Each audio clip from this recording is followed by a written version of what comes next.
consacré l'autre jour quelques minutes à la Marseillaise. Mais il y a longtemps déjà que j'avais fait un rapport entre Mozart et la Marseillaise. Et je disais que dans la flûte enchantée, il y a un air qui me faisait penser à la Marseillaise.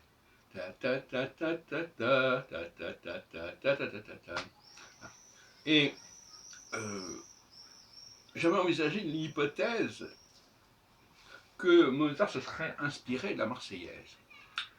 Mais en réalité, en écoutant récemment Radio Classique, c'est le contraire qui s'est produit. Parce que il y a dans le concerto numéro 25, Köchel 503, dans le premier mouvement,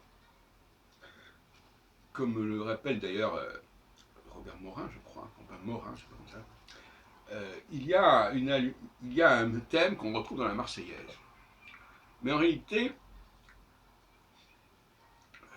c'est Ignace Pleyel qui connaissait bien Mozart et qui fut probablement un des auteurs de la musique de la Marseillaise, qui aurait emprunté ce thème à Mozart. Donc ce serait l'inverse en fait. Mais ma contribution, c'est de signaler que ce n'est pas seulement dans le concerto numéro 25 pour piano que ça s'est produit, mais également dans la flûte enchantée. Voilà, donc partie de mon travail de musicologue.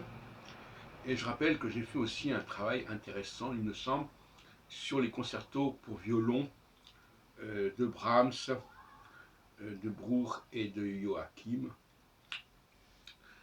qui ont fait l'objet d'une étude que j'ai publiée, où je montrais qu'il y avait des thèmes qui revenaient dans ces trois cas. Alors non, c'était Mendelssohn, Brahms et Bruch. Enfin, je ne me souviens plus très bien. Et l'explication, c'est que c'était le même violoniste, Joachim, qui avait joué la première de ces 8 concertos, et qu'il avait probablement inspiré dans ce sens. Parce qu'à l'époque, les violonistes jouaient un rôle dans la composition de leurs concertos, notamment il y avait ce qu'on appelle les cadences.